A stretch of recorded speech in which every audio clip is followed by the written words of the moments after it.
जय श्री कृष्णा। मैं श्याम, आपका दोस्त, आपका प्रेमी, आपका सखा। 2 दिनों के अप्रत्याशित विराम के बाद आज आपसे साधक संजीवनी के 175 एपिसोड में आपका अभिनंदन करता हूं, स्वागत करता हूं। अब हम 13 अध्याय पूर्ण करके गुण त्रय विभाग योग अर्थात चतुर्दश अध्याय में प्रवेश कर चुके हैं। प्रथम 6 श्लोकों का हमने वाचन कर लिया है। सात्विक तीनों गुण प्रकृति पुरुष के बाद सात्विक गुणों की चर्चा प्रारंभ हुई है। सात्विक गुण कैसे सुख और ज्ञान की आसक्ति से हमें बांधते हैं, उसके बारे में हम अब तक बात कर चुके हैं। ये सात्विक गुण के बाद में राजसिक और तामसिक गुण भी हमें क्या बांधते हैं और निकलने के क्या उपाय हैं, यही भगवान हमें बताने वाले हैं। आइए आज के इस कथा क्रम में आगे बढ़े, स्वाध्याय में आगे बढ़े, मन कर्म वचन से भगवान के चरणों में अपनी वृत्ति को लीन करते हैं। अर्धन मूलित आंखों से नासिका के द्वारों पे प्राणपान को सम करके ध्यान लगाते हुए मूलाधार चक्र से नमो भगवते वासुदेवाय, नमो भगवते वासुदेवाय, नमो भगवते वासुदेवाय, नमो भगवते वासुदेवाय, नमो भगवते वासुदेवाय, नमो भगवते वासुदेवाय, नमो भगवते वासुदेवाय। वसुदेव सुदं देवं कंस चाणूरमर्दनं देवकी परमानंदं कृष्णं वंदे जगद्गुरुं। श्री कृष्ण वंदे जगद्गुरुं। या देवी सर्वभूतेषु साधक संजीवनी रूपेण संस्थिता नमस्तस्यै नमस्तस्यै नमस्तस्यै नमो नमः। या देवी सर्वभूतेषु श्रीमद्भगवद्गीता रूपेण संस्थिता नमस्तस्यै नमस्तस्यै नमस्तस्यै नमो नमः। गुरुर्ब्रह्मा गुरुर्विष्णु गुरुर्देवो महेश्वर, गुरु साक्षात् परम ब्रह्म तस्मै श्री गुरुवे नमः। गजाननं भूतगणाधिसेवितं कपितजम्बूफलचारुभक्षणं उमासुतं शोकविनाशकारकं नमामि विघ्नेश्वराय पादपङ्कजं, नमामि विघ्नेश्वराय पादपङ्कजम्। त्वमेव माता च पिता त्वमेव, त्वमेव बन्धुः च सखा त्वमेव, त्वमेव विद्या द्रविणं त्वमेव, त्वमेव सर्वं मम देव देव, त्वमेव सर्वं मम देव देव। शांति शांति शांति ही। आइए आज के कथा क्रम को प्रारंभ करें, हमारे स्वाध्याय को प्रारंभ करें। पूर्व अध्याय में क्या क्या हुआ उसका एक पुनरावलोकन कर लेते हैं। भगवान ओम श्री परमात्मने नमः। श्रीमद् भगवत गीता अथ प्रथमो अध्याय अर्जुन विषाद योग। भगवान के हम सब के कल्याण के लिए गीता कहनी थी, इसलिए अर्जुन को कौटुंबिक मोह में डालते हैं। अर्जुन विषाद में आता है, कर्तव्य क्रम भूल जाता है और अपने रथ के पीछे जाके बैठ जाता है। संजय अंतिम श्लोक में यही कहता है। संजय उवाच एव मुक्ता अर्जुन संख्ये रथो उपस्थ उपाविशत विसर्ज्य स सरंग चापम शोक संविघ्न मानस। अर्थात अपने गांडीव रख करके शोक में रथ के पीछे वाले से चले जाता है। दूसरा अध्याय सांख्य योग में भगवान उसको समझाते हैं, समझता है, लेकिन 7वें श्लोक में अद्भुत घटना घटती है, भगवान का शिष्य बन जाता है। 7वां श्लोक कालजयी श्लोक है, हमें नित्य पढ़ना चाहिए। कार्पण्य दोषोपैत स्वभाव पृच्छामि त्वां धर्म सम्मूढ़ चेता, इच्छ्रेषा निशितं ब्रूहि तन्मे शिष्यस्ते हम साधिमां त्वां प्रपन्नम, शिष्यस्ते हम स्वाधिमां त्वां प्रपन्नम। अर्थात मैं कायरता से इस अपने कौटुंबिक मोह के कारण कायर हो गया हूँ, मैं आपका शिष्य आपकी शरण में हूँ, मुझे मुक्ति प्रदान करें। तो जो भगवान के शरणागत होते हैं, भगवान उनको मुक्ति का अनेक राह दिखाते हैं। भगवान सांख्य योग के लिए सांख्य योग, कर्म योग के लिए कर्म योग बताते हैं। और सांख्य योग बताते भगवान कहते हैं कि जिस तरह से जातस्य हि ध्रुवो मृत्यु ध्रुवम जन्म मृत्युश्च तस्मात् परिहार्याते न त्वं शोचितुम अर्हसि। अर्थात ये मृत्यु ध्रुव है और इस जन्म भी इसी तरह से बार बार होने वाला है। इस बात को तुम समझ लो तो इस शरीर के भेद को समझ लो। यही विवेक है जिससे तुम जान करके इस अव्यक्त को जान जाओगे। भगवान इससे बार बार उसको कहते हैं, हतो वो प्राप्त स्वर्गं जित्वा वे भोक्ष्ये महिम तस्मा उत्तिष्ठ कौन्ते युद्ध्वा कृत निश्चय। तुम उठो, युद्ध करो, जीतोगे तो तुम महामहिम राज भुगतोगे, हार गए तो स्वर्ग के लोगों को पाओगे। अर्थात भगवान दोनों हाथों में उसको बताते हुए, अपना लाभ बताते हुए सांख्य योग से युद्ध करने की प्रेरणा देते हैं। तो फिर कर्म योग के माध्यम से कर्मण्यवाधिकारस्ते योगस्थ समतम योग उच्यते योगस्थ कुरु कौशलम, और स्थिति प्रज्ञ होकर ये काम करने की प्रेरणा देते हैं। अर्जुन से पूछते हैं क्या भाषा है, तो भगवान बार बार कहते हैं कि जो स्थित प्रज्ञ होते हैं वो कैसे होते हैं, उनके बारे में।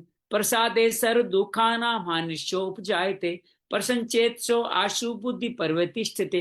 अर्थात सब दुखों का हान हो जाता है, प्रसन्नचित होते हैं, बुद्धि मुझ में स्थित होती है, वो उनकी बुद्धि में कोई भावना नहीं होती, शांत शांत की भाव नहीं होती, वो स्थित प्रज्ञा तुम बन जाओ। तीसरे अध्याय में अर्जुन कहता है कर्म योग सांख्य कौन श्रेष्ठ। भगवान के दोनों योग में कर्म करना होगा। कौन सा कर्म करें? यज्ञ कर्म करें, अर्थात आप हम मिलकर के वो कर्म करें जो यज्ञ कर्म है, वो हमें करना चाहिए। वो करने के लिए हमारा जन्म हुआ है, ये भगवान बार बार कहते हैं। कहते हैं मैं भी यही करने के लिए जन्म लेता हूँ। अपने 7 चरणों का अपना मत बताते हैं। मई सर्वाणी कर्माणि सन्निश्चयात्म चेत निराशी निर्ममो भूत जुवर। इसी तरह तुम युद्ध में लग जाओ, तुम मुझको पा जाओ। श्रेय धर्म श्रेयान स्वधर्मो विगुण प्रज्ञा स्थिता स्वर धर्मे निर्धनम श्रेय पर धर्मो भयावह। अपना धर्म पालन करो, इसमें अगर मृत्यु भी होती है तो कल्याणकारी है, पर धर्म में जीना भी भयावह है। भगवान अर्जुन के पूछने बताते कामना ही इसमें बेरी है, उसको नष्ट करो। चतुर्थ भगवान निष्काम कर्मियों का इतिहास सृष्टि के आरंभ सूर्य से बताते हैं और कहते हैं मेरा जन्म क्रम दिव्य है। मैं भक्तों का कल्याण करने के लिए, अधर्मियों का नाश करने के लिए बार बार जन्म लेता हूँ। जो मुझको इस तरह जान लेते हैं वो मुझको प्राप्त हो जाते हैं। चारों वर्ण मयम ने रचे, चातुर्वर्ण मयाम सिस्टम गुण क्रम विभाग तस्य कर्तारम विभाव धार कर्तारम अवयम। लेकिन मैं अवयव इनके अंदर लीन नहीं होता, साक्षी भाव से करता हूँ। और भगवान कर्म अक्रम विक्रम के बारे में बताते हैं। और भगवान कहते हैं 12 तरह के यज्ञों की बात करते हैं। देवे माँ प्रेयगम योगिनम पर्युपास्ते ब्रह्माग्नो प्रेयगम यज्ञो ये उपजूयति। ये 12 तरह के यज्ञ, देव यज्ञ, इंद्रियों का यज्ञ, विषयों का यज्ञ, संयम का यज्ञ, द्रव्य यज्ञ, ये सब करने की प्रेरणा देते हैं। और कहते हैं ज्ञान योगी भी भक्त अपने गुरु के मार्ग में, कल्याण के मार्ग तक चल सकता है। इसको आगे भगवान चौथा मार्ग भी बताते हैं। भगवान कहते हैं श्रद्धावान लप्ते ज्ञान तत्परहितेन्द्रिय ज्ञान बुद्धा प्राम संत अचरणा अधिगच्छति। श्रद्धा से जो ज्ञान मिलता है वो इंद्रियों को नियंत्रित करके आपका कल्याण करवा देगा, आपके संशय का संपूर्णता करवा देगा। पंचम अध्याय में कर्म संन्यास योग में अर्जुन फिर पूछता है संन्यास योग कर्म योग में कौन श्रेष्ठ है। भगवान कहते हैं दोनों ही मुझ परम फल को पाने वाले, लेकिन संन्यास योग में कष्ट बड़े हैं। कर्म योग सहज आपको योग से युक्त करके सर्वभूतम लिप्त कर देता है। हालांकि ज्ञान योगी भी यही मार्ग मुझको पाता है, लेकिन वो शरीर के भेद से पाता है। 9 द्वारे देर में कर्म फलों में युक्त न होते हुए ये निष्काम कर्म वेगी, जिसके लिए मैं कुछ नहीं करता, अपने प्रारब्ध कर्म करता, मेरे में बुद्धि प्राण होते थे और मेरे में स्थित हो जाता है। वो विनय संपन्न ब्राह्मण चंडाल में सम बुद्धि रखता है, स्थिर बुद्धि वाला होता है और वो सेवा करते अक्षम सुन पाता है। बाकी लोग दुखी होने में भोगते रहते हैं। भगवान कहते हैं इस तरह क्राम क्रोध से युक्त होकर के वो मेरा ध्यान करते हैं। किस तरह ध्यान करते हैं? येतेन्द्रिय मनोबुद्धिर मुनिर मोक्ष परायणे भुक्ता क्षय भय क्रोध ऐसे सदा मुक्त एव से भोक्तारम जगन तपसाम सर्वलोक महेश्वरम सुहृदम सर्वभूताम ज्ञात्वा माम शांतिम रिच्छति। अर्थात मन बुद्धि को मेरे में प्राण करके मेरा भक्त बन के मेरा भजन कर। छठा अध्याय आत्मशिव। भगवान कहते कर्म फलों में जिसका आश्रय नहीं है वो व्यक्ति निष्ठिकम शांति को पाते हुए अपनी आत्मा को उद्धार करता है। जितात्मा प्रशांत आत्मा होकर के समदर्शी होकर के अनुकूल प्रतिकूल परिस्थिति लोहा सोना मित्र बेरी में भी समदर्शी होता है। वो पवित्र प्रदेश में बैठ करके युक्तहार विहार करते हुए वो मेरा ध्यान करता है, मेरा चिंतन करता है, चित्त को निरुद्ध करके मेरे में स्थित होता है, अत्यधिक सुख पाता है और उनके दुखों के संयोग का वियोग हो जाता है। ये बड़ी सुंदर श्लोक है, पढ़े। तम विद्या दुख क्षण योगम संयोग संजितम ये निश्चय योग निर्विण चेतसा। योग निर्विण चेतसा बिना उक्ताए मन से वो मेरा अभ्यास करता है और दुखों के संयोग का वियोग हो जाता है। धीरे धीरे धारणा वाले बुद्धि मेरे अलावा किसी का चिंतन नहीं करते, रजस तमस और सत्य जिनके भी बात चल रही है उन सभी क्लेशों काट कर मेरे में स्थित हो जाता है। जो सब भूतों में मुझे देखता है, मैं उनके लिए कभी अदृश्य नहीं होता। यो माम पश्यति सत स्वरम च मयि पश्यति तस्याम प्रणश्यामि, यह सच सच मैंने प्रणश्यति, मैं उसके लिए कभी अदृश्य नहीं होता। अर्जुन पूछता मन चंचल ऐसा कैसे होगा? भगवान कहते हैं योग अभ्यास और वैराग्य से होगा। अर्जुन के पूछने से कहीं बीच में विचलित हो गया, रास्ता पूरा है तो क्या होगा?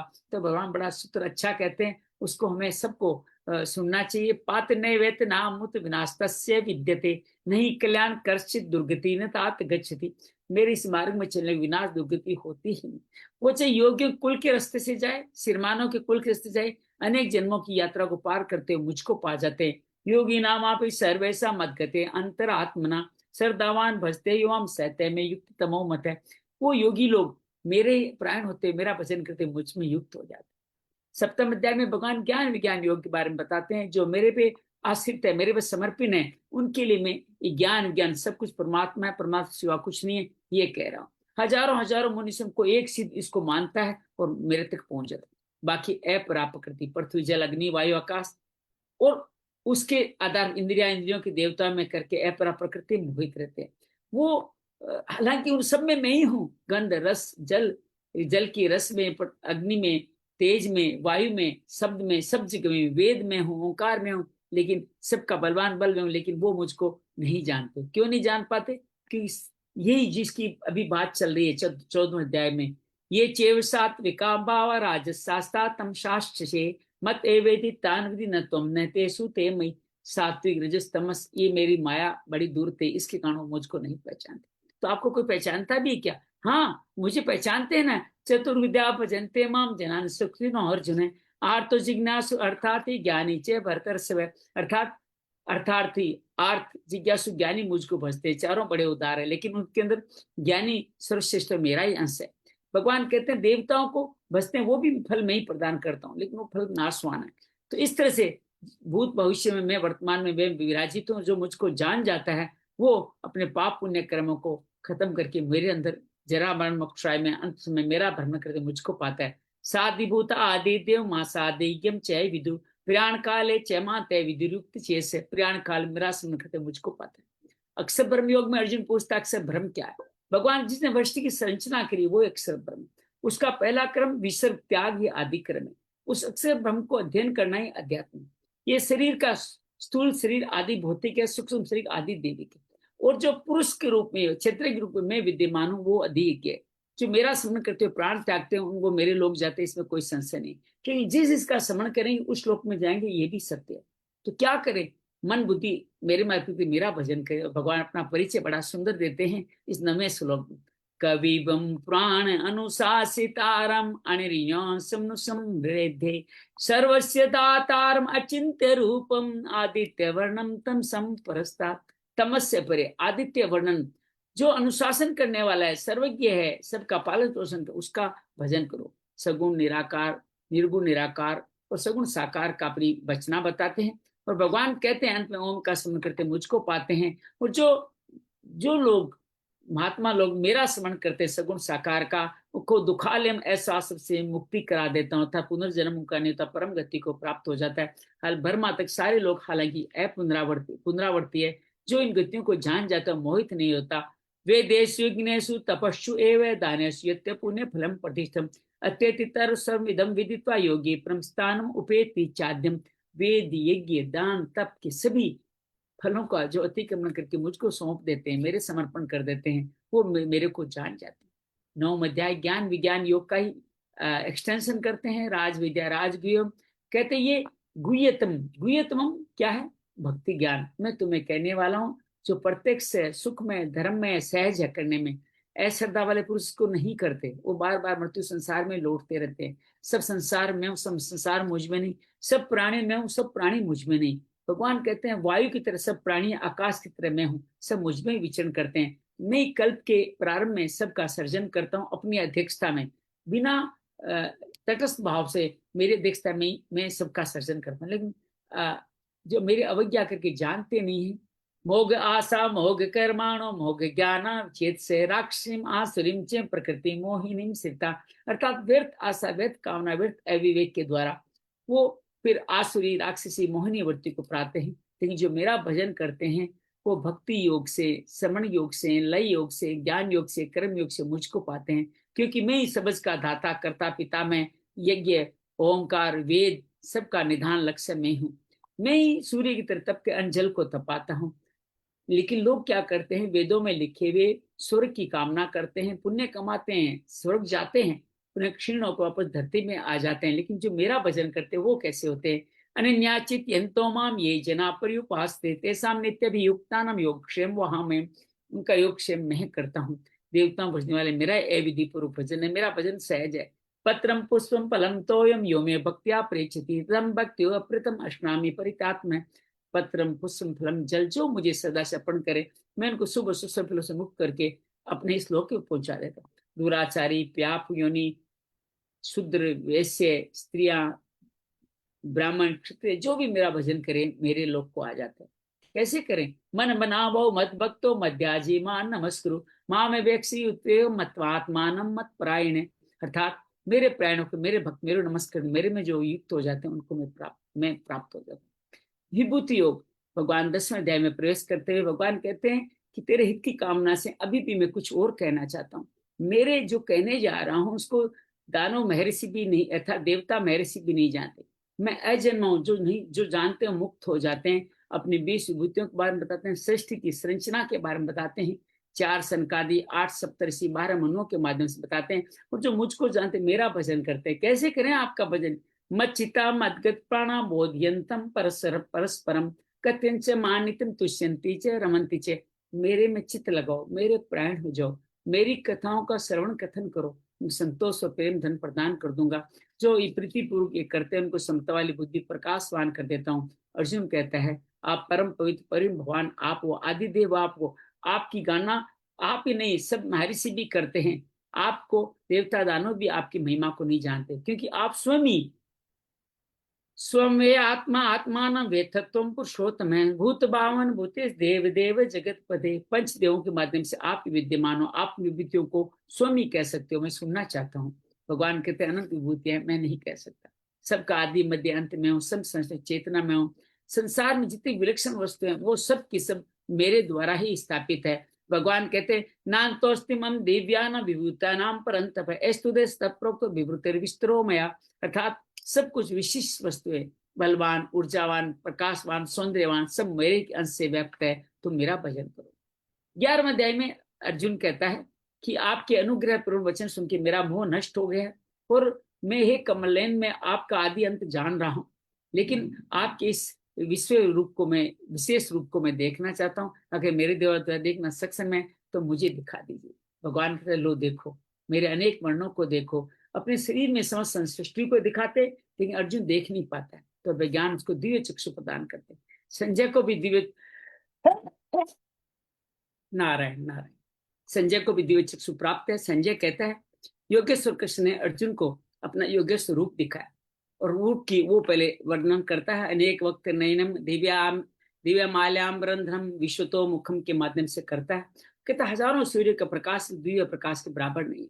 भगवान उस शरीर में अर्जुन ने सब कुछ देखा और रोमांचित होकर के भगवान की प्रार्थना करते हुए कहता है अर्जुन वाच है पश्याम देवांस्त्व देव देवे सर्वास्ता भूत विशेष संगा ब्रह्मांडम विश्वम कमलासनस्तम बुरशीच सर्वानुरंगाश्रिया।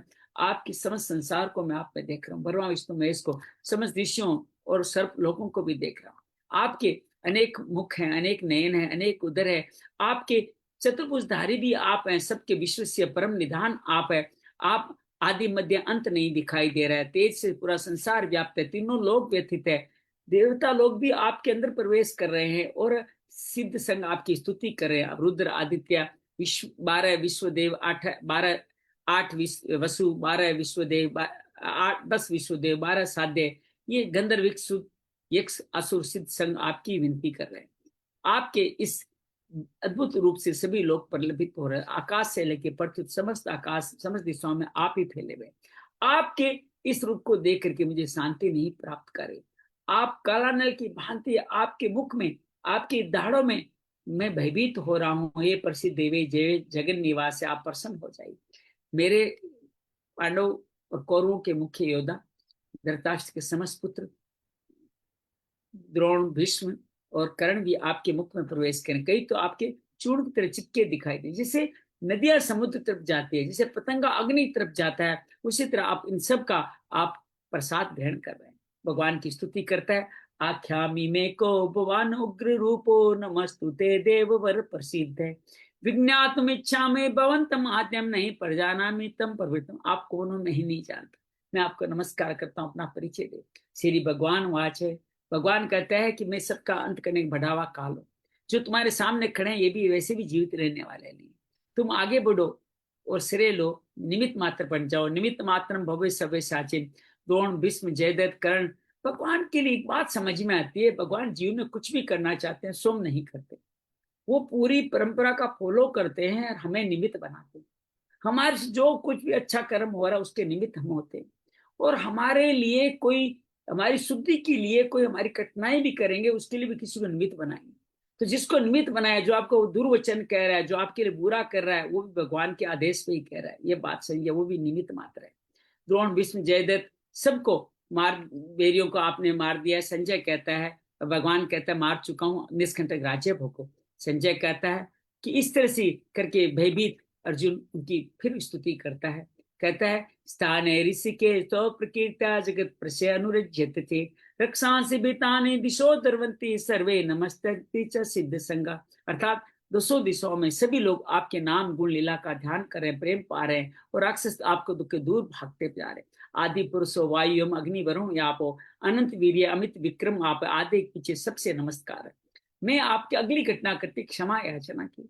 मैं सखा है मित्र, ये यादव कहते, उड़ते बैठते चलते फिरते आपका मैंने अनेक महिमा नहीं जानते अपमान किया, मुझे आप माफ कर दीजिए। कैसे कर दीजिए? जिस तरह से पुत्र आप सब लोगों के लोक आपो गुरु गुरिया नाप तस्मात् प्रण में प्रणिदाय कायम प्रसाद त्वामी शीघ्रम पितेव पुत्र सखेव सख्यु प्रिया प्रिया रसी देव सोडुम। पुत्र पिता पुत्र के, मित्र मित्र के, पति पत्नी की, पति पत्नी के अपमान को सहन मैं मुझे भी मना कर दी, मुझे माफ कर दिए, मैं आपका चतुर्भुज रूप देखने चाहता हूँ। भगवान कहते हैं कि मैं तुमसे प्रसन्न हूँ, तुम्हें जो रूप दिखा है व्यथित मत हो, भयभीत मत हो। वेद यज्ञ दान तब किससे देखना संभव नहीं है, ये इसलिए इस तुम्हारे अब तुम मेरा चतुर्भुज रूप देखो। और संजय कहता है चतुर्भुज द्विभुज दो के अर्जुन को सांत्वना देते हैं, और भगवान कह देते हैं कि मेरे इस रूप को देखना किसी के लिए संभव नहीं है। कौन देख सकता है? देवता दानव भी नहीं देख सकते अनन्य भक्ति से। तो भगवान अंतिम संदेश देते हैं, मत कर्म कर मत पर्वो मत भक्त संग वर्जित है, निर्वे सर्वभूत मामेति पांडव। मेरे लिए कर्म को, मेरे भक्त बनो, मेरे प्राण हो, जो कैसे बने सबके साथ आप संग दोष से दूर होके सभी को निर्वेर भाव से सब भूतों देखो मुझको पा जाओ। भक्ति योग 12वां अध्याय में अर्जुन पूछता है सगुण साकार निर्गुण निकार में कौन श्रेष्ठ है? भगवान कहते हैं मनोवैश्य मनो ये मान नित्य युक्ता उपासते श्रद्धया परियोपेता ते में युक्त तमाम मता। श्रद्धा से मेरे में युक्त होकर नियमित उपासना वाले भक्ति श्रेष्ठ है, क्योंकि जो निर्गुण निराकार है उनके जीवन में क्लेश बहुत है, वो अचिंत्य का चिंतन करते हैं और सर्वभूतों में प्रेम रखते हुए सेवा करते हैं और समदर्शन रखते हैं, जो सहज नहीं है। तो कौन आपको पाता है? ये तो सर्वाणी करवाणी मई सन्यास्य मत परा अन्य योगे न मान ढायन तो पास, जो मेरा सबसे प्रयोग सब मेरे में कर्म अर्पित करके मेरा अपहरण करते हैं, उनको मैं क्या करता हूँ? मृत्यु संसार सागर से मुक्ति दिला देता हूँ। अभ्यास योग, ध्यान योग, कर्म ध्यान योग के अभ्यास योग, ज्ञान योग, मेरे लिए कर्म करना और कर्म फल का त्याग, चार मार्ग बताते हैं। भगवान बार बार कहते हैं समर्पण योग, अभ्यास योग, मेरे लिए कर्म करना, कर्म का त्याग बताते हैं, और कहते हैं चारों में भी श्रेय योग ज्ञानम अभ्यास ज्ञान ध्यानम विशिष्टते ध्यानात् कर्म फल त्याग त्यागा शांति नंतरम। अर्थात अभ्यास से ज्ञान योग श्रेष्ठ है, ज्ञान से ध्यान योग, ध्यान से कर्म फलों का त्याग तुरंत मुक्ति दिलाता है। भगवान 39 भक्तों के लक्षण का वर्णन करते हैं। कल हमने 15 तक पढ़े थे, आज 16 17 पढ़ते हैं। अनपेक्ष सुचीर दक्ष उदासीनो गतिवित सर्वारम परित्यागी यो सो मत भक्त समय प्रिय यो न ऋष्यति न द्वेष्टि न सोचती न कांक्षति सुवासु परित्यागी भक्ति माने समय प्रिय। ये सारे गुणातीत में दोबारा पढ़ने वाले, ध्यान रखिएगा। और हमने भक्ति के साधनों में भी इनको ही पढ़ा है। भगवान कहते इस तरह से मेरा जो धर्म में आचरण करते हैं इन भक्तों में, वो भक्त भी मेरे हो जाते हैं। 13वां अध्याय क्षेत्र क्षेत्र योग में भगवान बार बार क्षेत्र क्षेत्र योग में भगवान बार बार ये कहते हैं कि इस तरह से जो भगवान ये शरीर एक क्षेत्र है जो 24 तत्वों और 7 विकारों से बना है। इसको जानने वाला कौन है? क्षेत्रज्ञ है। जो इसको जान लेता है वो क्षेत्रज्ञ हो जाता है। मैं वो क्षेत्रज्ञ हूँ। समस्त वेद, समस्त ग्रंथ सब इन्हीं की बातें करते रहते हैं और यही ज्ञान है। तो भगवान इस ज्ञान को नहीं जानने के कारण, देहाभिमान के कारण लोग बार बार मृत्यु संसार सागर में आते रहते हैं और साथ में वह ज्ञान ज्ञान में अहंकार में भी चलते रहते हैं।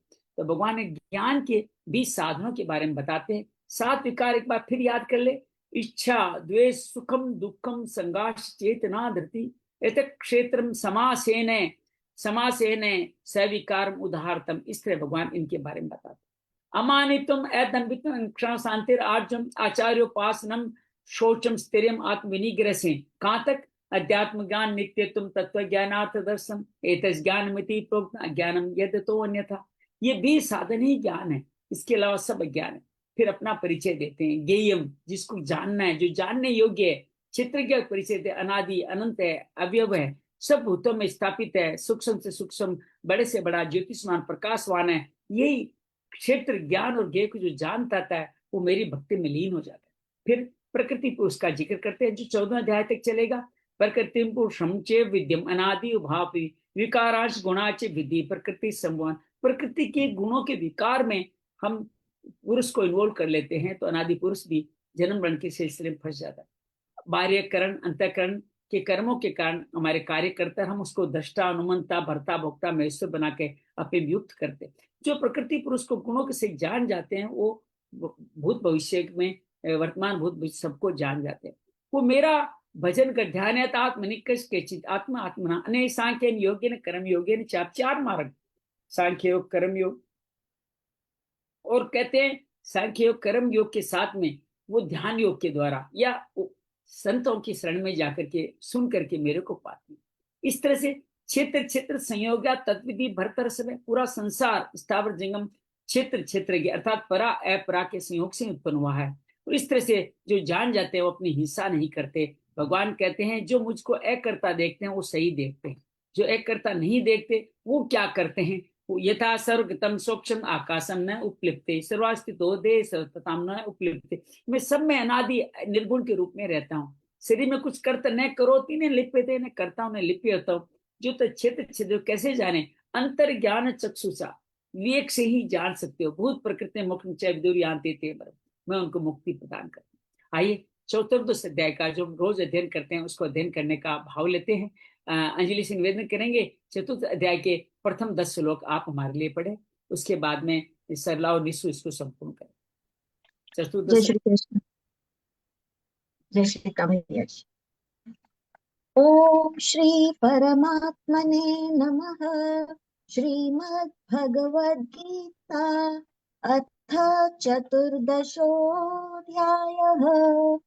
श्री भगवानुवाच परं भूयः प्रवक्ष्यामि ज्ञानानां ज्ञानमुत्तमम् यज्ञात्वा मुनयः सर्वे परां सिद्धिमतो गताः इदै ज्ञानमाश्रित्य मम साधर्म्यमागताः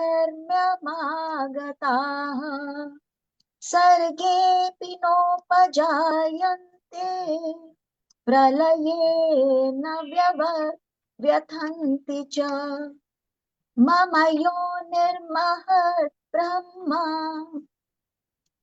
तस्मिन् गर्भं दधाम्यहम् सम्भवः सर्वभूतानां ततो भवति भारत सर्वयोनिषु कौन्तेय मूर्तयः सम्भवन्ति याः तासां ब्रह्म महत्योने अहं बीजप्रदः पिता सत्त्वं रजस्तमा इति गुणाः प्रकृतिसम्भवाः निबध्नन्ति महाबाहो देहे देहिनमव्ययम् तत्र सत्त्वं निर्मलत्वात् प्रकाशकमनामयम् सुखसङ्गेन बध्नाति ज्ञानसङ्गेन चानघ रजोरागात्मकं विद्धि तृष्णासङ्गसमुद्भवम् तन्निबध्नाति कौन्तेय कर्मसङ्गेन देहिनम् तमस्त्वज्ञानदं विद्धि मोहनं सर्वदेहिनाम् प्रमादालस्य निद्राभिस्तन्निबध्नाति भारत सत्त्वं सुखे संजयति रजः कर्मणि भारत ज्ञानमावृत्य तु तमः प्रमादे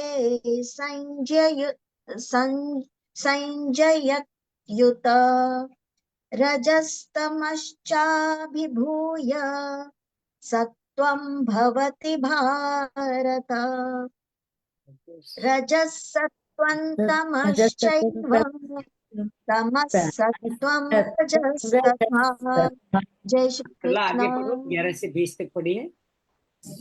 सर्वद्वारेषु देहेऽस्मिन् प्रकाश उपजायते ज्ञाने यदा तदा विद्यात् विवृद्धं सत्त्वमित्युत लोभः प्रवृत्तिरारम्भः कर्मणामशमसस्पृहा रजस्येतानि जायन्ते विवृद्धे भरतर्षभ अप्रकाशो प्रवृत्तिश्च प्रमादो मोह एव च तमस्येतानि जायन्ते विवृद्धे कुरु नन्दनन् यदा सत्त्वे प्रवृद्धे तु प्रलययान्ति देहभृत् तदोत्तं विदाल्लोकान् अमलान् प्रतिपद्यते रजसि प्रलयं गत्वा कर्मसङ्गिषु जायते तथा प्रलीनस्तमसि भृङ्गयोनिषु जायते कर्मणः सुकृतस्याहुः सात्विकं निर्मलं फलम् रजसस्तु फलं दुःखम् अज्ञानं तमसः फलम् सत्त्वात् संजायते ज्ञानं रजसो लोभ एव च प्रमादमोहो तमसो भवतो ज्ञानमेव च ऊर्ध्वं गच्छन्ति सत्त्वस्ता मध्ये तिष्ठन्ति राजसाः जघन्यगुणवृत्तिस्था अधो गच्छन्ति तामसाः नान्यं गुणेभ्यः कर्तारै यदा पश्यति गुणेभ्यश्च परं वेति मद्भावं सोऽधिगच्छति गुणानेतान्ति तैत्रीन् देहि देहसमुद्भवान् जन्म मृत्युजरा दुःखै विमुक्तो मृतमश्नुते। हरि ओम। विशु आप पढ़ें 21वें श्लोक अर्जुन वाद से। हाँ जी, जय अर्जुन उवाच कैरलिङ्गैः त्रीन् गुणान्नेतान् अतीतो भवति प्रभो किमाचार चेतांस्त्रीन् गुणानतिवर्तते प्रकाशै च प्रवृत्तिं च मोहमेव च पाण्डव न द्वेष्टि प्रवृत्तानि न निवृत्तानि काङ्क्षति उदासीनवदासीनो गुणैर्यो न विचाल्यते गुणा वर्तन्त इत्येव यो व्यतिष्ठति नेङ्गते समदुःख सुख स्वस्थस् समलोष्टाश्मकाञ्चन तुल्य प्रिया प्रियो धीरस् तुल्य निंदात्म संस्तुति मानापमानो यो तुल्यस्य तुल्यो मित्रारिपक्षयोः सर्वारंभ परित्यागी गुणातीतः स उच्यते माञ्चयो व्यभिचारेण भक्ति योगेन सेवते सगुणान् समतीतयोतान् ब्रह्म भूयाय कल्पते ब्रह्मणो यप्रतिष्ठाम् अमृतस्याव्ययस्य च शाश्वतस्य च धर्मस्य सुखस्यैकान्तिकस्य च ॐ तत्सदिति श्रीमद् भगवद्गीतासु उपनिषत्सु ब्रह्मविद्यायां योगशास्त्रे श्रीकृष्णार्जुन संवादे गुणत्रय विभाग योगो नाम चतुर्दशोऽध्यायः। ओम श्री कृष्णार्पणमस्तु। जय श्री कृष्ण सर। भगवान 13वें अध्याय में चित्त क्षेत्र के भेद को जानने और परमात्मा को प्राप्त हो जाता है ऐसा बताते हैं। अब प्रश्न उठता है ज्ञान क्या है, उसकी महिमा क्या है, उसका सरल उपाय क्या है। इसका वर्णन भगवान 14 अध्याय के विषय से प्रारंभ करते हैं। बंधन दो तरह का होता है, प्रकृति और प्रकृति कार्य गुणों से। प्रकृति के बंधन छूटने के लिए भगवान ने 13वें अध्याय का विषय बताया। प्रकृति के कार्य अर्थात गुणों के विकार छूटने के लिए 14वें अध्याय का प्रारंभ करते हैं। ज्ञान की पहले 2 श्लोकों में महिमा बताते हैं। भगवान संपूर्ण ज्ञानों में जो उत्तम श्रेष्ठ ज्ञान है उसको मैं फिर कहूंगा, मतलब पहले कह चुके हैं, रिपीट कर रहे हैं, जिसको जानकर सकल से मुनि लोग संसार से मुक्त हो जाते हैं।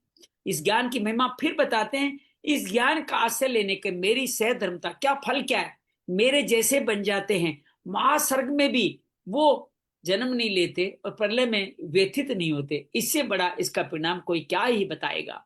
30वें श्लोक में भगवान प्रकृति पुरुष का अपना दोबारा चिंतन करते हैं कि मूल प्रकृति उत्तम स्थान मेरी है और उसमें जीव रूप गर्भ को मैं ही स्थापित करता हूं। अर्थात दोनों ही आप, ये माता पिता संप्रदाय उत्पत्ति ऐसे होते।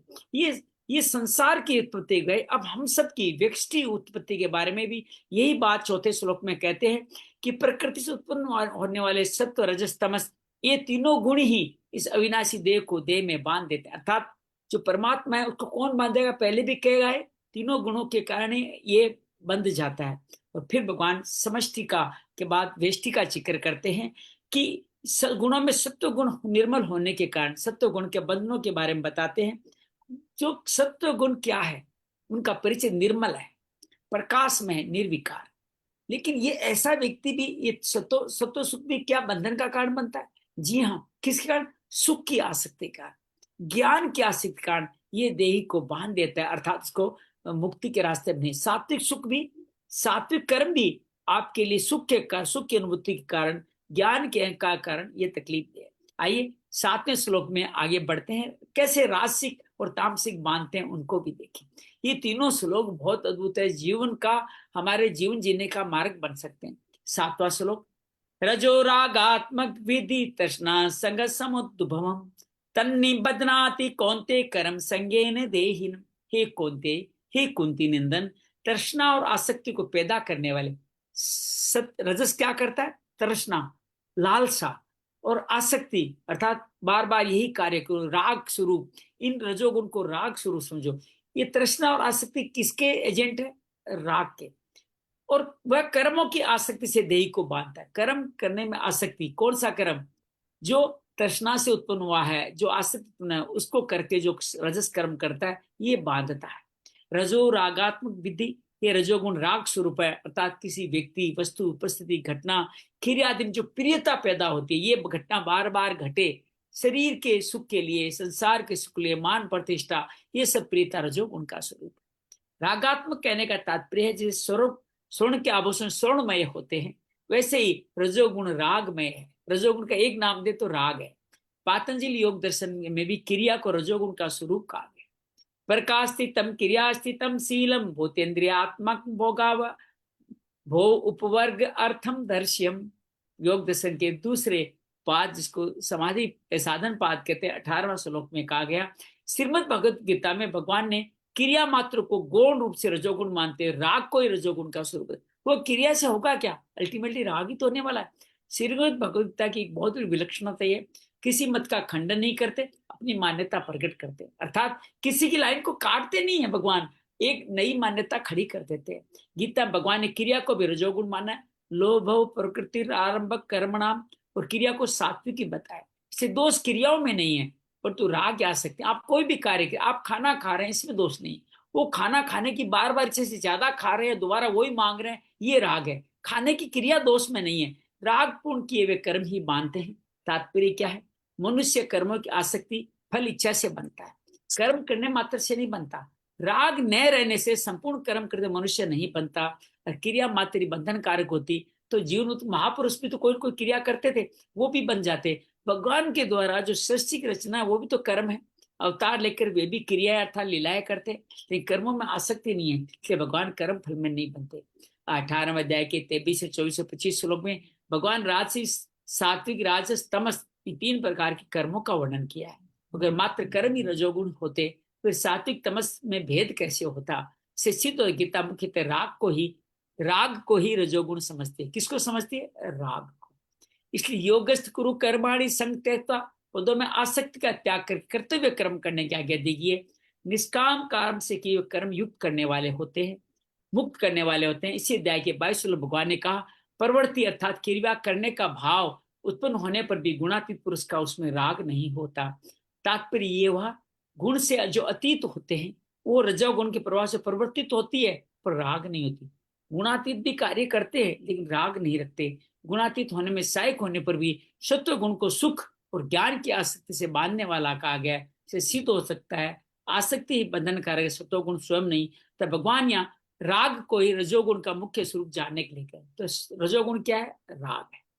महासर के आदि जो भगवान ने संरचना करी, परमात्मा बहु श्याम प्रजा, ये संकल्प होता है, अर्थात ये संकल्प क्या है? रजोगुणी, एक से अनेक होने का। इसको गीता ने आदि कर्म कहा है। तो कर्म अगर गलत होता तो भगवान का आदि कर्म संसार का सृजन भी तो रजोगुण से संबंधित हो जाता। एक बड़ा सुंदर उदाहरण है, पहले दही पकड़िए, दही को भिलोते हैं तो मक्खन और छाछ अलग अलग हो जाते हैं।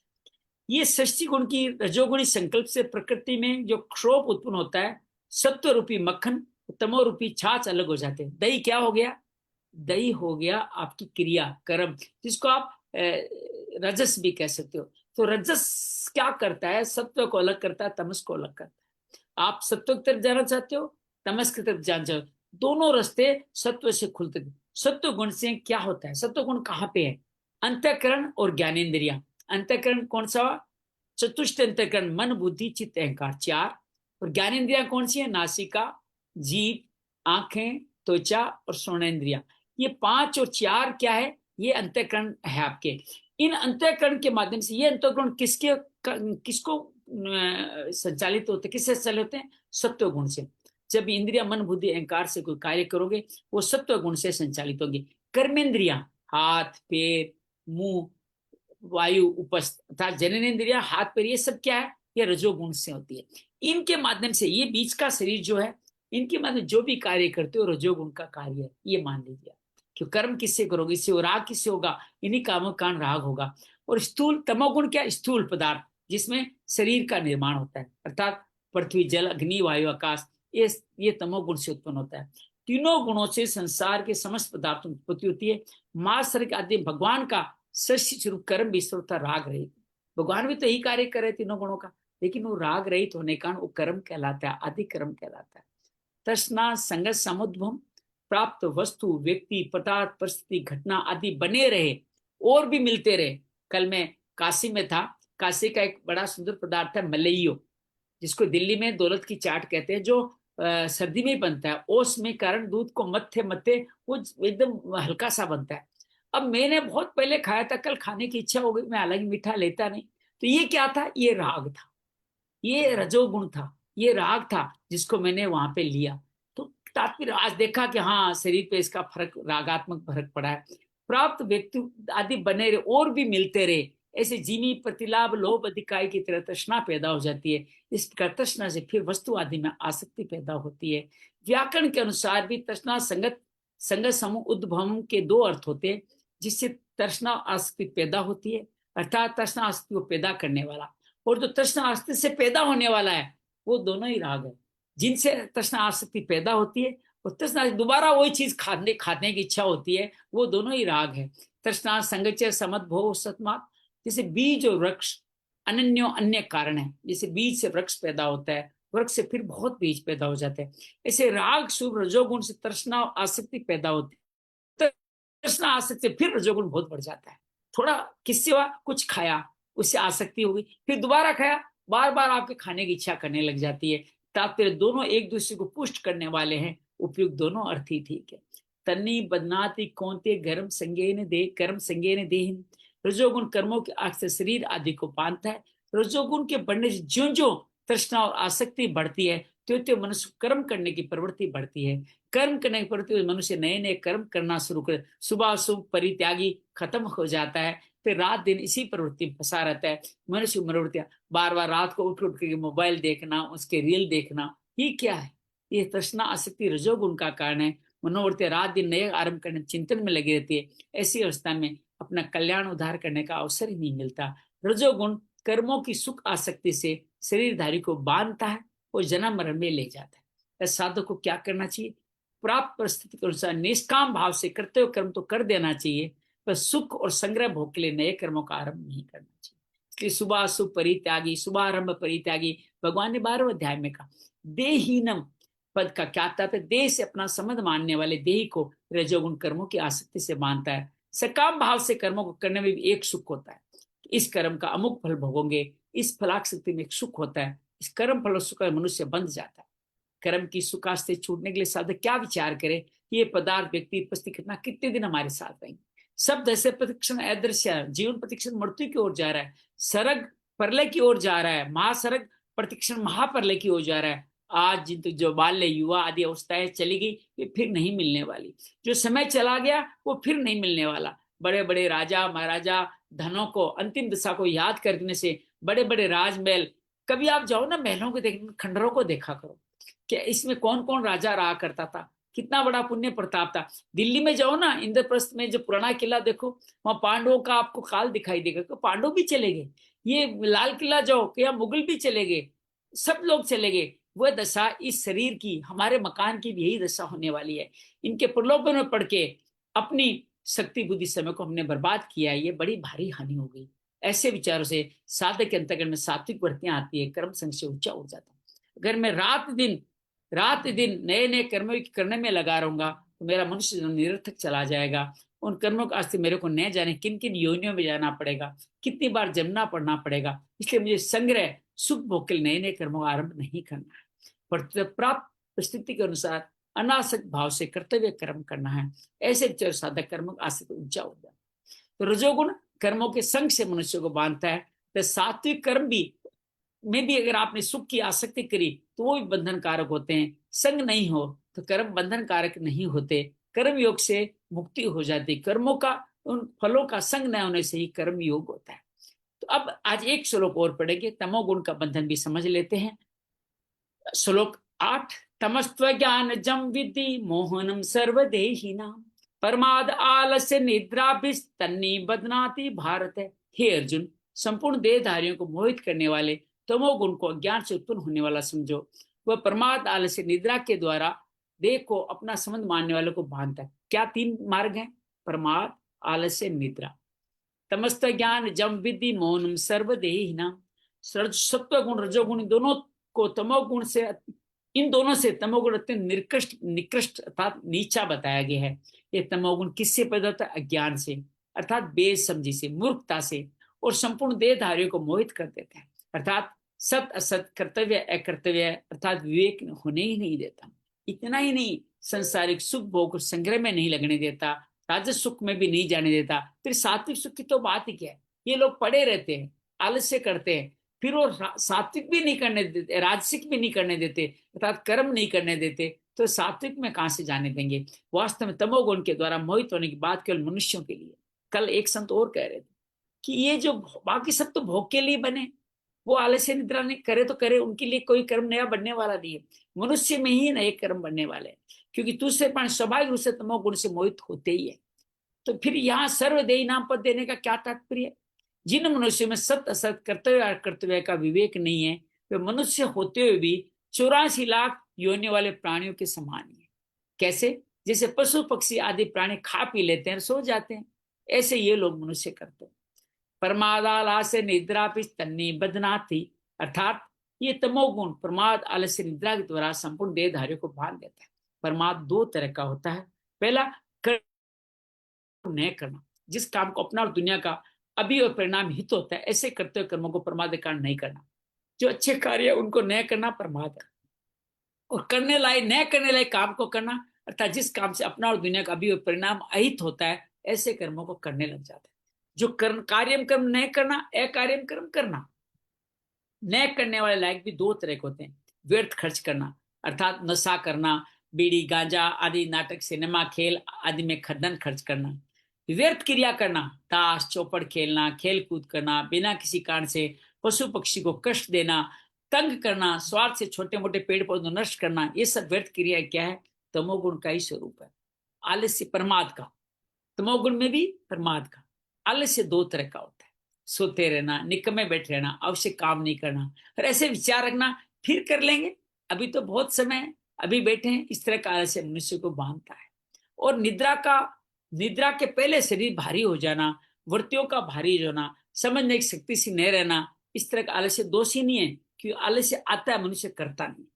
जैसे आप सो रहे हो, शरीर भारी हो गया, या आपकी काम करने की वृत्तियां वो भारी हो गई, समझने की शक्ति नहीं रहेगी, ये आलस्य दोषी नहीं है, क्योंकि आलस्य आता है, मनुष्य करता नहीं। आप बहुत ज्यादा थक गए, और यार बहुत थक गए, तो आपने कार्य करने के बाद जो आलस्य किया है ना, वो आलस्य हानिकारक नहीं है। निद्रा भी इसी तरह दो तरह की होती है। एक आवश्यक निद्रा, जो आप शरीर के स्वास्थ्य नियमित रूप से लेती हो, जिस शरीर में हल्कापन होता है, वृत्तियां स्वच्छ होती है, बुद्धि को विश्राम मिलता है, ऐसी आवश्यक निद्रा त्याज्य नहीं है, दोषी नहीं। अर्थात आप 6 घंटे की अगर निद्रा लेते हैं, रात को मान लो 10 से लेकर के 10, 11, 12 और 4 बजे तक की 6 घंटे पूरे हो जाते हैं, या 9 से लेकर 3 तक, जो आपका क्रम बन जाए, या 11 से 5, मैक्सिमम 11 से 5, ये 6 घंटे की जो निद्रा स्वाभाविक रूप से आती है, वो निद्रा का एक नियम है। कैसे निद्रा लो? 7, 8, 9 नियम का फॉलो करो। 7 बजे तक भोजन पूरा कर लो। मैं तो अब इसको सूर्यास्त से जोड़ रहा हूँ, तो 6:30, 6, 6:30 तक भोजन पूरा कर लो। 6 से 7 तक परिवारजनों के साथ सत्संग करो, मस्ती करो, खेलो कूदो, एक दूसरे का परिचय करो, प्रेम बढ़ाओ। आप कितना ही कमा लो, अगर परिवार में आपस में प्रेम नहीं है ना, सब अपने कमरे में बैठे हैं ना, 1 घंटा भी साथ नहीं गुजारते हैं, तो आपका जो सुख भोग अर्जित किए वो आपके काम नहीं आएंगे। वो सुख भोग आपको एक दूसरे से दूर लेके जाएंगे। 9वां, अपने टीवी वगैरह सब बंद कर दो। 9 बजे तक टीवी वगैरह नहीं खुले रहने चाहिए। कोई ग्रंथ पढ़ो, गीता पढ़ो, और त्राटक ध्यान करते हुए आप योग निद्रा करते हुए सो जाओ। आराम से 6 घंटे बाद ऐसे नींद खुलेगी जैसे थपकी देखिए माँ उठ जा बेटा, स्कूल का समय हो गया। ये 6 घंटे की निद्रा आपके लिए बड़ी उत्तम है। तो ये निद्रा गलत नहीं है, ये नियमित निद्रा को भगवान ने दोषी नहीं माना, ये योग साधन में सहायक माना गया। इसलिए भगवान कहते युक्त स्वप्न अबोधस्य, कहते मैं स्वप्न के रूप में भी आपको बोध कराता हूँ। और अनावश्यक निद्रा के, जो निद्रा के लिए ली जाती है, बेहोशी ज्यादा होती है, नींद से उठने पर भी शरीर भारी हो जाता है। कभी है ना, सुबह 7-8 बजे उठ के देखिए, शरीर भारी हो जाएगा, वृत्तियां भारी होती है, पुरानी स्मृति नहीं होती। ऐसी अनावश्यक निद्रा त्याज्य और दोषी है। इस अनावश्यक निद्रा को भगवान ने भी त्याज्य बताया। न चाहती स्वप्नशीलस्य, इससे तमोगुण प्रमाद आलस्य निद्रा के द्वारा मनुष्य को बांधता है, अर्थात सांसारिक पारमार्थिक उन्नति नहीं होती। विशेष बात क्या है? सत्व रजस तमस तीनों गुण मनुष्य को बांधते हैं, पर तीनों के बांधने में फर्क है। सत्व गुण रजोगुण संग से बांधते हैं, अर्थात सत्व गुण सुख और ज्ञान की आसक्ति से, रजोगुण कर्म की आसक्ति से बांधता है। सत्व गुण में सुख संग और ज्ञान संग बताया है, रजोगुण में कर्म संग बताया है, परंतु तमोगुण में संग नहीं बताया। तमोगुण मोहनात्मक है, किसी का संग करने की आवश्यकता ही नहीं होती, ये स्वरूप से बांध देता है। तात्पर्य क्या है? सत्व गुण रजोगुण तो संग से अर्थात सुख की आसक्ति, कर्म की आसक्ति, फल की आसक्ति से बांधते हैं, पर तमोगुण स्वरूप से ही बांधने वाला। अगर सुख की आसक्ति न हो और ज्ञान का अभिमान न हो तो सुख और ज्ञान बांधने वाले नहीं होते, आपका गुणातीत पहुंचाने वाले होते हैं। ऐसे कर्म, रजोगुण के कारण आप कर्म करते हो, कर्म फल में आसक्ति नहीं हो तो निष्काम कर्म बन जाता है, परमात्मा तत्व की प्राप्ति हो जाती है। अर्थात रजस और सत्व दोनों ही आपको परमात्मा की प्राप्ति करा सकते हैं। उनके एक तरीके हैं। उपरोक्त तीनों गुण प्रकृति कार्य हैं, जिसे जीव स्वयं प्रकृति उसके कार्य गुण सर्वथा रहता है। गुणों के साथ समझ जोड़ने के कारण वह स्वयं निर्लिप्त गुणातीत होता भी गुणों के द्वारा बन जाता है। वो खुद निर्लिप्त है लेकिन इन गुणों के कारण बनता है, अतः अपने वास्तविक स्वरूप का लक्ष्य रखने से साधक गुणों के बंध से छूट जाता है। बांधने से पहले तीनों गुण क्या करते हैं ये कल से अध्ययन करेंगे। तो अंजलि, दोनों श्लोक तो हम पढ़ चुके हैं, इन दोनों श्लोकों को सत्व और तमस कैसे बांधते आप बताएं, निशु भी बताएं, सरला भी बताएं, फिर हम आज का ये अध्याय समझ करके संपूर्ण करेंगे। अनम्यूट करें अंजलि अपने आप को पहले जी। तो ये दोनों श्लोकों में भगवान कहते हैं कि जो रजोगुण है, रजोगुण को राग का रूप समझो है, और उस कहते राग का रूप कहते हुए भगवान कहते हैं कि रजोगुण से कामना और आसक्ति उत्पन्न होती है, और वही इस जीवात्मा को कर्मों से और उन कर्मों के से मिलने वाले फलों, जो फल होता है उससे ना ये बांधता है। इसीलिए राग वगैरह में नहीं पड़ना चाहिए और अपने आप को इससे ऊपर उठाओ।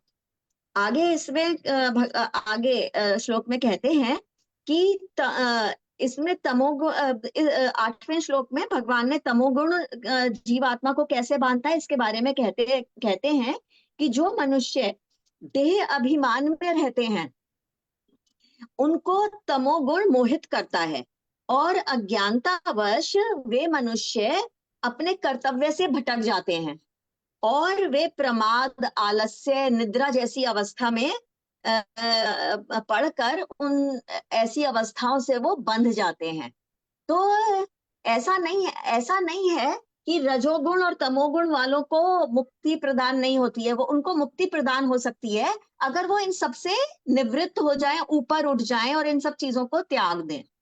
बहुत बढ़िया, बहुत बढ़िया, ऐसा भगवान कहते हैं। निशु आप बताएं, सरला आप बताएं जी कैसे।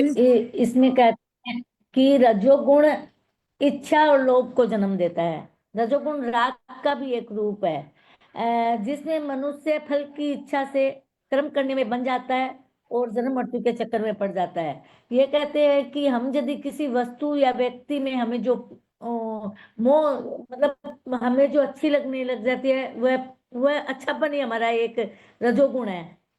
इसलिए हम उस कर्मों के, जो कर्मों, रजोगुण कर्मों के संग आसक्ति से मनुष्यों को बांधता है। फिर कहते हैं कि ये अर्जुन, संपूर्ण देहधारियों को मोहित करने वाला तमोगुण को तुम अज्ञान से उत्पन्न हुआ समझो।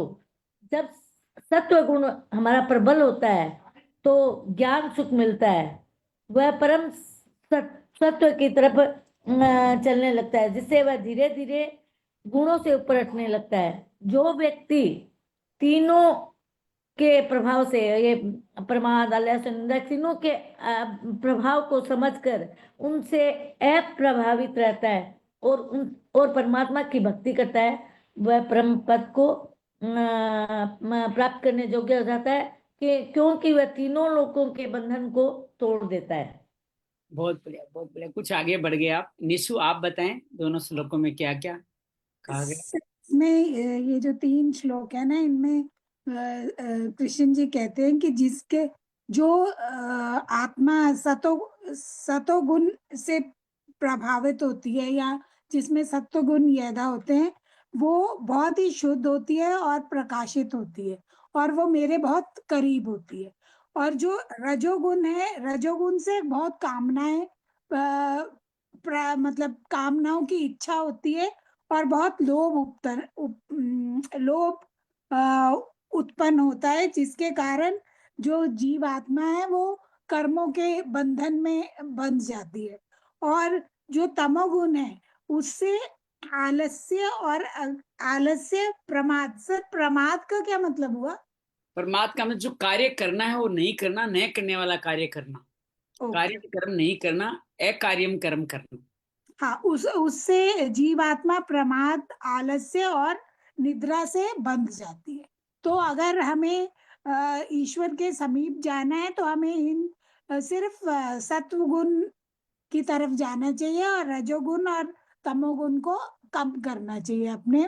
एक क्वेश्चन आ रहा है सर मेरा कि ये संग का क्या मतलब हुआ, परंतु तमोगुण में संग नहीं बताया। संग ऐसा मतलब क्या है कि कर्मों के लिए संग, आप जब प्रमाद करते हो, आलस्य करते हो, निद्रा करते हो, तो आपको कोई साथ की जरूरत नहीं होती है, तो अपने आप ओके। अज्ञान के कारण उसमें चले जाते हो। लेकिन बार बार राग में बढ़े होगा आप, कोई आदमी नशा करता है तो कोई न कोई संग नशा करने में मदद करता है ना।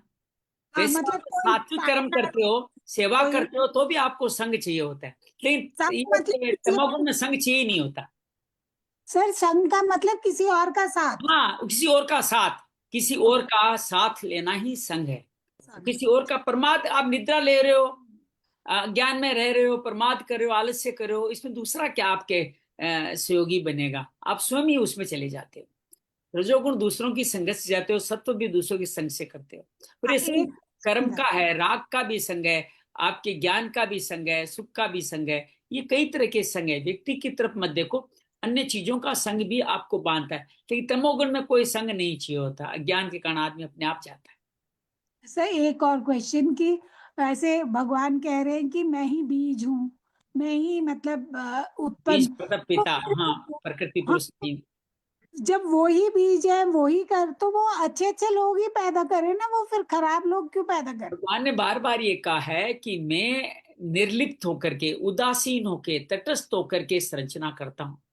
ये तटस्थ कैसे हो रहे हैं कि जो जीव पैदा हो रहा है उसके कर्म फल जो पिछले जन्म के थे वो मेच्योर हो गए, अर्थात फल देने वाले हो। आपने इच्छा व्यक्त की मैं स्वर्ग जाऊंगा, आपने इच्छा की मुझे बड़ा मकान मिलेगा, आपने इच्छा की मुझे संसार में प्राण प्रतिष्ठा मिलेगी। ये सब आपकी इच्छाएं आपके जीवन में कर्म फलों के रूप में होती है।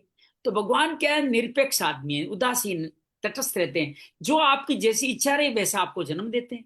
तो पर बात कहते हैं मैं तो उदासीन हूं, तटस्थ हूं, गुण कर्म विभाग से करते हुए मैं बिल्कुल तटस्थ रहता हूं। जैसा जिसका जो है वैसा उसको मैं दे देता हूँ।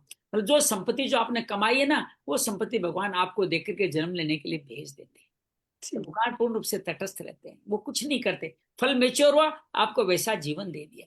कुछ फल आप घर में आए वैसे, देखो एक बेटी अपने ससुराल से कुछ दिन के लिए पिता के घर में आके विश्राम करती है, सब चीजों से उसको उस टाइम पीर की चिंता, ससुराल चिंता थोड़ी रहती है। वहां मैंने क्या करती थी, कब उठती थी, कैसे करती थी, कैसे कपड़े, कैसे मर्यादा में रहती थी, घर में आराम से सोई रहती है। तो भगवान के पास जाके, महाप्रलय में जाके जीव आराम से सो जाता है।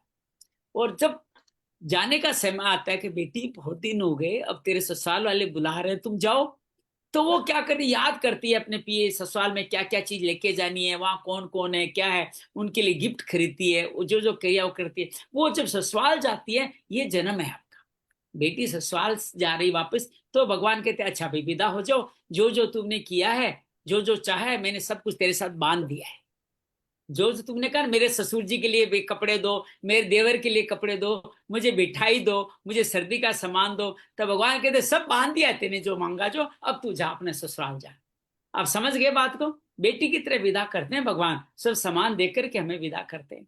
ये बता, ठीक है, चलिए आराम से वही बैठ जैसे ना, जैसे इंसान कर्म करता है हाँ, वैसा ही उसके कर्मों का बीज बन जाता है, और बस वो बस। बीज ही ना, हाँ, अगर खराब कर्म करेगा तो जैसे करेले का बीज करेला ही पैदा करेगा, और हम्म। या आम का बीज आम पैदा करेगा, तो वैसे ही भगवान बीज रोपण करते हैं, उसी टाइप का फल आता है इंसान, मतलब वो उसी जो टाइप का मांगो वो इंसान देते हैं। पैदा कल होता कुछ देर विश्राम कर लिया, अब तुम्हें जाना है, तुम्हारा कर्म है। तो साथ रहेगा। अच्छा, भगवान ऐसा नहीं कर रहे थे भगवान का शासन ही खत्म हो जाए, फिर भगवान की जरूरत क्या है? सबको मुक्त कर दिया, बात खत्म हो गई, फिर कोई मतलब नहीं। हाँ सत्व से भी नीचे गिरता है आदमी, आगे आएगा, अभी आ चुका है, हाँ कैसे बांधेगा?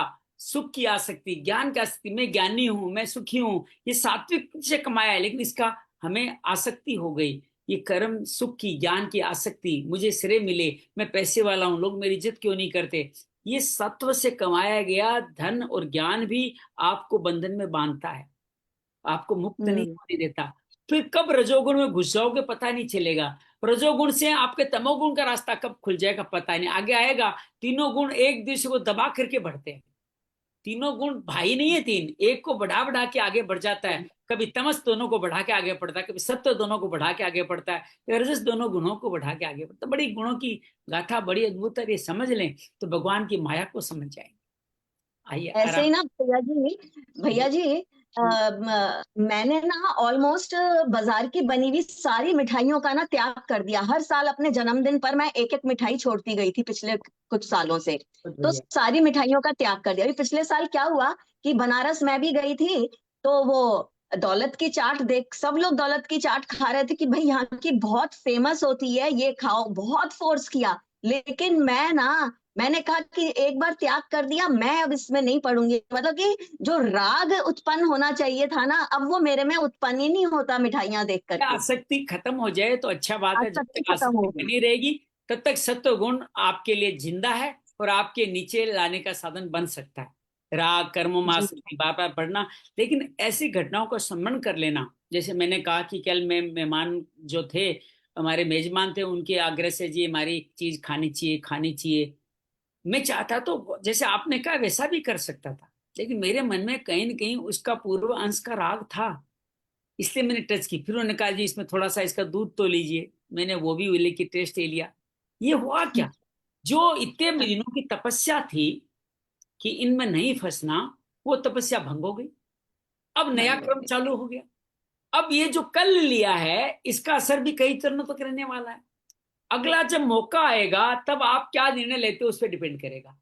तब आप निर्णय ले लेते हो नहीं बस बहुत बहुत हो गया, मुक्त हो जाओ, फिर दोबारा ये राग याद आया, दोबारा ले लिया, अरे यार खाया था बड़ा अच्छा लगा था, क्या फर्क पड़ता है थोड़ा सा ले लेते हैं, तो फिर क्या हुआ, दोबारा नया क्रम चालू हो गया।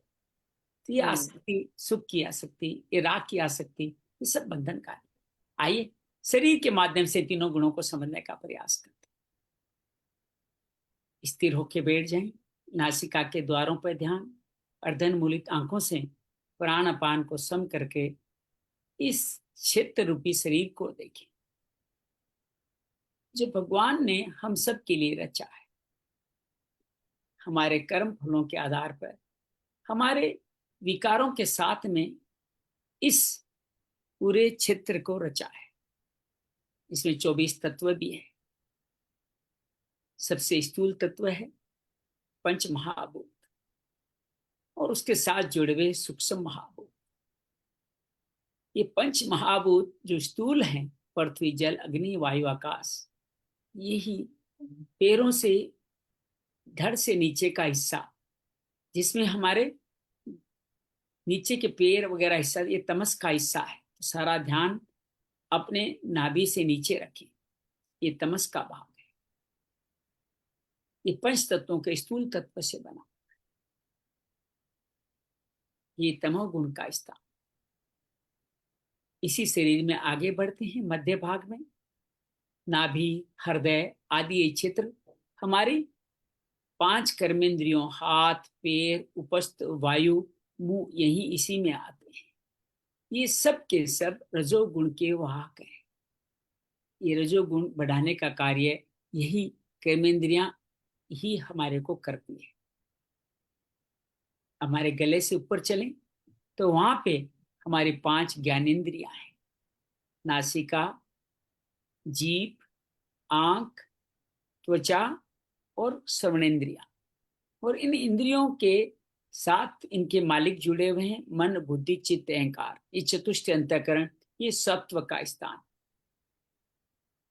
सात्विक जीवन हमारे को हमारे पूर्व जन्म के कर्म फलों के आधार पर मिलता है।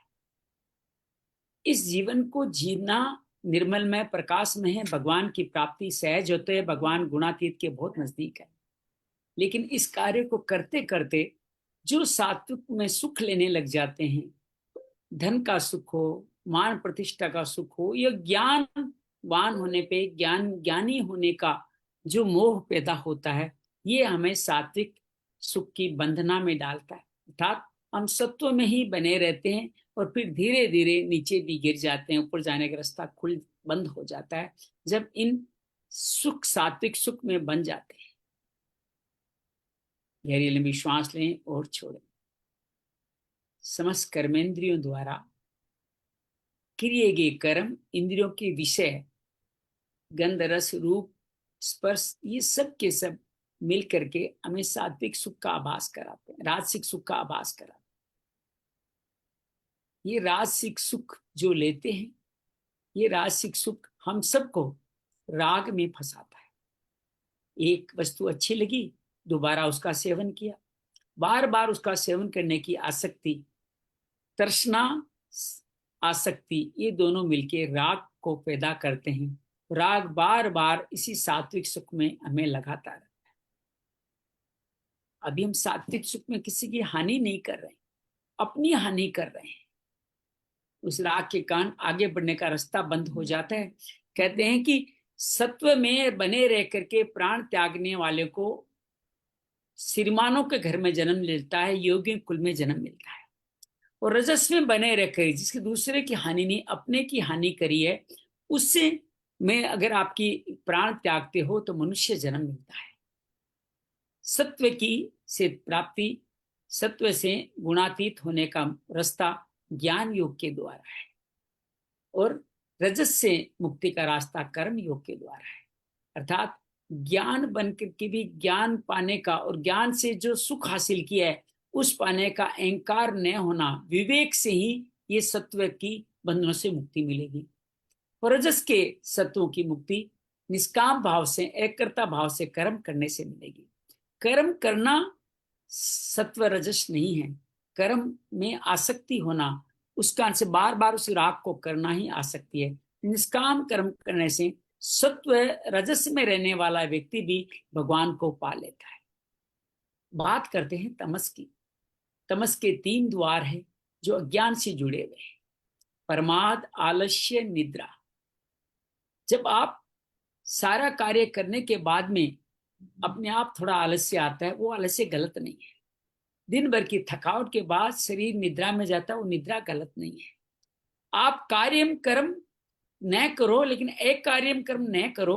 कार्यम कर्म भले ही न करो, लेकिन साथ में एक कार्य न करने वाला कार्य भी न करो। वो प्रमाद भी इतना बुरा नहीं है, नीचे नहीं गिरा था। लेकिन जब आप दूसरों के अहित का प्रमाद करते हो, गलत कार्य करते हो, आप जो कार्य करना है उसमें आलस्य करते हो, आज नहीं कल कर लेंगे, कल नहीं परसों कर लेंगे, और आप बहुत ज्यादा निद्रा के अंदर इस तरह से लगे रहते हो, जिसके बाद और मन भारी हो जाता है। ये सब नीचे गिराने का प्रमाद, आलस्य, निद्रा, ये सब 2 योनियों में ले जाने वाली है। इनसे मुक्ति का रास्ता है एक्सरसाइज, व्यायाम, संतों का साथ और उठने बैठने का क्रम बदलना। ये सब कुछ करते हैं तो हम प्रमाद से पार पा जाते हैं। प्रमाद का फल आगे बताने वाले हैं, अर्थात तमोगुण का, ऐसे ही सत्वगुण का, ऐसे ही रजोगुण का फल भी बताने वाले। इन तीनों गुणों से बने हुए इस शरीर की माया बड़ी दुर्तयी है। इस माया के कारण ही हम बार बार जन्म मरण के सिलसिले में बंधते हैं। तीनों ही बांधने वाले हैं। कौन नहीं बांधने वाला है? अर्जुन पूछेगा तो भगवान बताएंगे कहां से नहीं बंधोगे।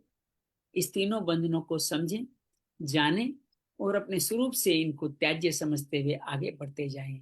यही सत्व रजस तमस को बांधने वाले कारणों को समझ के मुक्त होने का मार्ग है। हमें मुक्त श्री भगवान करने ही वाले हैं। तथास्तु। जय मां भगवत गीते, जय जय मां भगवत गीते। हरिय कमल विहारिणी, हरिय कमल विहारिणी, सुंदर सुपुनीते। जय जय मां भगवत गीते। दया सुधा बरसावनी, मातु कृपा कीजिए, मातु कृपा कीजिए। हरिपद प्रेम दान कर, हरिपद प्रेम दान कर, अपनों कर लीजिए। जय जय मां भगवत गीते। योगेशम सच्चिदानंदम वासुदेव व्रज प्रियम, वासुदेव व्रज प्रियम धर्म संस्थापनार्थम श्री कृष्ण वंदे जगद्गुरु। श्री कृष्ण वंदे जगद्गुरु। शांति शांति शांति। बहुत बहुत धन्यवाद, बहुत धन्यवाद। 2 दिन का विराम अप्रत्याशित रूप से लेना पड़ा।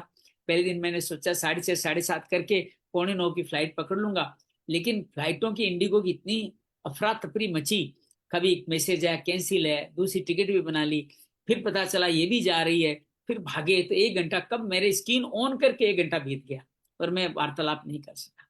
और कल तो चूंकि बाहर था तो वहां पे इतना माहौल नहीं बन पा रहा था कि मैं ये कार्य कर सकूं। तो आज हम लोग अपने घर में वापस आ गए हैं, निज भवन में आपसे संपर्क करने का सौभाग्य मिल पा रहा।